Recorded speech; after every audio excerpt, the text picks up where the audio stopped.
Salut à tous, on se retrouve pour une vidéo spécialement consacrée aux 11 qui pourraient sauver la saison du FC Barcelone. Alors évidemment on va rester réaliste, on va se baser sur le système actuel de Xavi en ajoutant quelques rumeurs qu'on peut entendre et si j'ai fait cette vidéo là c'est parce que je pars du principe où il reste tout de même 3 compétitions dans lesquelles le Barça est encore en lice et qu'il est possible tout simplement de faire encore de belles choses. Parce que oui, en plusieurs mois, tu peux tout de même repartir sur une nouvelle dynamique et tenter au moins d'être compétitif. Donc par rapport à ça, on va déjà prendre en compte le fait qu'il y a 2 joueurs qui vont revenir de blessure. Marc-André Ter Stegen, qui va apporter beaucoup de sérénité dans les cages, et puis Joao Cancelo, qui est l'un des meilleurs joueurs du Barça sur cette première partie de saison. Donc ça, c'est très important. Ensuite, maintenant, je vais vous parler de ma compo. Je vais vous l'afficher dans un premier temps avec et sans ballon, et puis je donnerai plus de détails. Déjà, la compo, sans ballon, ça donne ça. Avec un 4-3-3, on voit déjà Ter Stegen de retour dans les cages, Koundé en tant que latéral droit, Araujo, Inigo Martinez, et puis Cancelo au poste de latéral gauche. Au milieu de terrain, je mets Christensen au poste de numéro 6, avec Gundogan et Frenkie de Jong. Devant, je mets Lamine Yamal, Lewandowski et Joao Félix. Avec ballon, c'est un 3-2-2-3, donc rien de choquant, je reste sur du classique, et vous voyez ce que ça peut donner.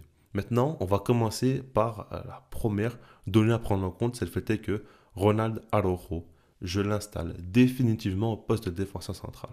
Comme vous le savez, il est souvent baladé au poste de latéral droit et c'est quand même très dérangeant parce que c'est le meilleur défenseur de l'équipe et aujourd'hui on se retrouve dans une situation où il sous-performe, où même lui baisse en régime alors que c'est de base le joueur qui, même aux côtés d'Eric Garcia, de Piqué en fin de carrière, de Langlais, tout ce que vous voulez, arrive toujours à avoir un niveau exceptionnel.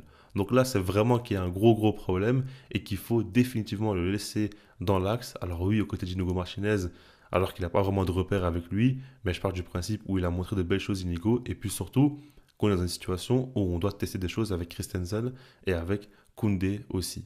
Au poste de latéral gauche, je mets Cancelo. Alors que de base, il joue plutôt à droite, mais cette saison, on l'a déjà vu jouer à gauche, même avec City, n'oubliez pas, hein, ses meilleurs matchs c'était en tant que latéral gauche.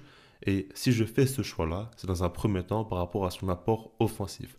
Le fait est qu'il a une très bonne connexion avec Joao Félix. Et quand tu sais qu'au Barça, l'animation offensive est très mauvaise, qu'il y a de gros problèmes pour marquer des buts et pour être véritablement dangereux, ben, il faut, selon moi, profiter du fait qu'on a 2 joueurs portugais qui se connaissent très bien, qui s'entendent en dehors des terrains et qui, sur le terrain aussi, arrivent à très bien combiner, à très bien se compléter. Parce que quand ils jouent ensemble, ils arrivent à interchanger de position lors des phases offensives. On voit que de base, c'est Cancelo qui est ailier gauche et Joao Félix dans le demi-espace gauche. Mais vu comment ils sont à l'aise, vu comment ils combinent à deux, ils peuvent souvent échanger de position et ça apporte beaucoup plus de déséquilibre et le fait est qu'il y a plus d'imprévisibilité pour les défenses adverses. Et ça, c'est vraiment super intéressant. Ensuite, au milieu de terrain, évidemment, il y a la surprise Christensen au poste de numéro 6. J'en ai déjà parlé, pour moi, c'est le truc à tester. On voit des rumeurs qui sortent par rapport à ça. Déjà, ce qu'il faut savoir, c'est que le Danemark, il a déjà joué à ce poste-là. Et puis surtout, qu'au Barça, il y a un véritable manque. On voit que défensivement, c'est compliqué. On voit que le fait est de jouer sans numéro 6, bah, ça fait que défensivement, il y a des boulevards entre le milieu de terrain et la défense. Et aujourd'hui, selon moi, il faut tester Andreas Christensen. Parce que dans un premier temps, on voit que sans lui, c'est assez dramatique, donc pourquoi pas tenter? Ça ne peut pas forcément être pire, et puis surtout, on n'est pas à l'abri d'une bonne surprise. Donc, évidemment, comme j'ai déjà dit, pour moi, c'est très difficile de s'imposer au poste de numéro 6 quand tu joues au Barça, parce qu'on te demande de faire énormément de choses, et parce qu'il faut beaucoup d'intelligence de jeu. Maintenant, Christensen, pour moi, il a quand même pas mal de qualités pour remplir plusieurs tâches, pour, on va dire, cocher plusieurs cases, et donc, j'aimerais tenter le coup, même si je ne crois pas non plus fortement. Je pense quand même qu'il peut sauver un minimum les meubles. Ensuite, il y a un point très important qui concerne Ilkay Gundogan. Parce que depuis son arrivée, et même un petit peu avant que la saison commence, je disais déjà que c'est très important qu'il puisse jouer à son véritable poste.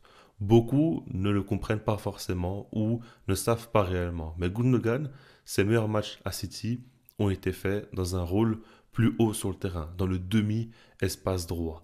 Et aujourd'hui, au Barça, il joue dans le double pivot, bien plus bas, aux côtés de Frenkie de Jong, et c'est lui qui doit organiser le jeu. Alors évidemment, il a la qualité pour le faire. Maintenant, le problème, c'est que le milieu de terrain du Barça n'est pas du tout équilibré, et tu as des attaquants qui ne sont pas vraiment réussis, voire même pas du tout. Donc ça fait qu'il est un petit peu inefficace à on va dire, ce poste-là et à ce rôle-là. Maintenant, si jamais Christensen peut jouer au poste de numéro 6, aux côtés de De Jong, bah, ça libère Gundogan qui peut jouer lui plus haut et pour moi, il sera bien plus performant. Aujourd'hui, il y a un problème clair de but. Le Barça marque pas assez et avec Gundogan qui peut jouer plus haut, qui peut être plus libéré, qui aura moins une tâche défensive, sera forcément plus dangereux et va forcément marquer des buts selon moi. C'est une évidence et cela me fait pas du tout douter. Donc par rapport à ça, Gundogan, pour moi, c'est très important qu'il puisse jouer plus haut et le fait est que Christensen puisse lui permettre ça, c'est déjà une très très bonne chose si jamais il arrive à bien jouer à son nouveau poste. Maintenant, pour terminer, Lamine Yamal. Je le mets en tant que titulaire. Alors oui, il a seulement 16 ans. Maintenant, le problème, c'est qu'il a déjà prouvé qu'aujourd'hui, c'est tout simplement le meilleur dribbleur de l'équipe.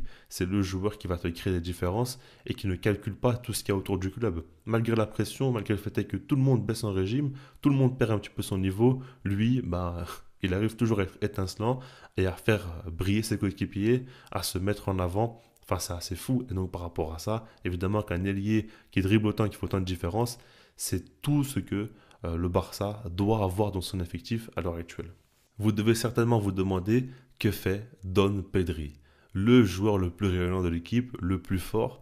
Pourtant, je ne le mets même pas titulaire. Alors, j'avais déjà parlé de son cas et je répète ce que je vous avais déjà dit. C'est le fait tout simplement que Pedri, évidemment, pour moi, il doit jouer, c'est une évidence. Mais si je ne le mets pas, c'est par rapport à sa condition physique. Aujourd'hui, Pedri se blesse très très souvent et à chaque fois quand il revient, on lui demande tout de suite d'avoir un rôle très important. Comme là, encore une fois, lors de la Super Coupe d'Espagne, il est revenu. De base, il ne devait même pas revenir dès maintenant. Il devait avoir encore 1 ou 2 semaines d'absence. Il est revenu un peu plus tôt que prévu.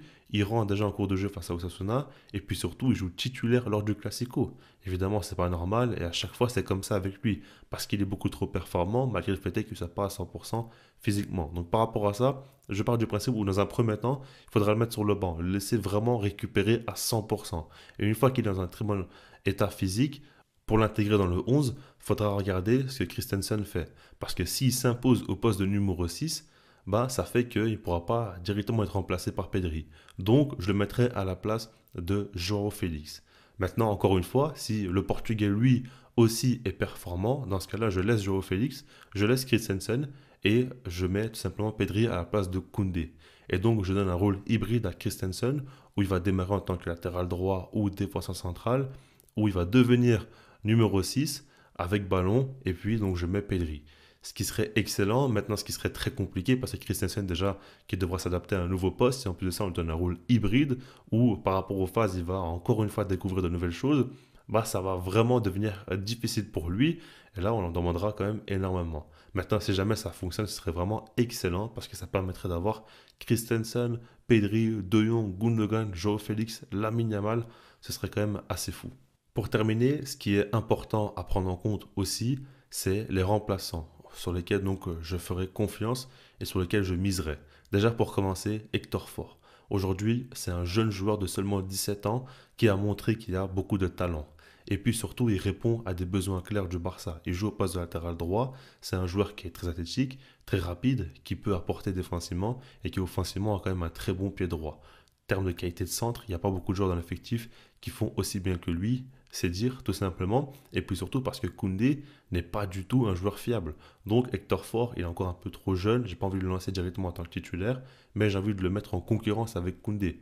Et pourquoi pas le faire jouer quelques fois déjà en Liga. Ensuite, il y a un joueur comme Fermin Lopez, pour moi qui a trop peu de temps de jeu, pourtant il pourrait beaucoup apporter, et puis surtout son profil est intéressant. Quand tu sais que Xavi aime beaucoup jouer avec deux milieux de terrain qui vont être très hauts sur le terrain, justement, par rapport à ça, Fermin Lopez, pour moi, il peut beaucoup apporter de par sa qualité de percussion et le fait qu'il puisse marquer des buts. Ensuite, il y a un joueur comme Baldé qui, pour moi, en ce moment, vraiment n'est pas à son niveau, mais si jamais le niveau de l'effectif, justement, augmente, lui aussi pourrait beaucoup apporter. C'est un petit peu comme pour Ferran Torres. Et par rapport à Ferran Torres, pour moi, s'il rentre en cours de jeu, c'est au poste d'ailier droit pour faire reposer Lamine Yamal. Et c'est là où il pourrait le plus apporter. Parce que quand il est dans l'axe, on voit que ces lacunes techniques sont vraiment trop dérangeantes pour l'équipe. Pour terminer, Vitor Roque. Évidemment, il ne faut pas l'oublier, il devra avoir du temps de jeu, faire reposer Lewandowski. Et pour moi, surtout quand tu mènes au score face à des équipes qui vont commencer à essayer de mettre la pression au Barça, tu pourras profiter de la vitesse de Vitor Roque pour jouer en transition et essayer de marquer des buts pour tuer le match. Donc voilà, je pense sincèrement que le Barça a encore de la matière pour faire des choses. Il y a quand même une belle équipe, il y a un bel effectif. Maintenant, évidemment, il va falloir que Xavi retravaille son système tactique, il va falloir qu'il se pose les bonnes questions, qu'il se remotive et qu'il arrive à remotiver aussi le joueur. On voit des infos comme quoi le vestiaire aurait lâché Xavi, etc. Je pense qu'il faut penser au bien du club et au bien de chacun aussi. Parce que si le vestiaire lâche Xavi, ils se lâchent eux-mêmes aussi et feront une saison assez catastrophique qui ne va pas les aider pour leur carrière. Donc par rapport à tout ça, j'espère qu'il y aura une bonne mentalité qui va tout simplement arriver dans le vestiaire, dans le club et qu'on va au moins bien terminer la saison. Je ne parle pas du fait de gagner des titres ou quoi. Évidemment que c'est possible et qu'il faut le viser, mais au moins retrouver du jeu et de choses positives pour que la saison prochaine on puisse repartir sur des bases un peu plus saines, ce qui serait quand même déjà très très bien. Parce que si on continue comme c'est à l'heure actuelle, vraiment la saison prochaine, on pourra aller nulle part aussi. Sur ce là-dessus, puis sinon moi je vous dis peace.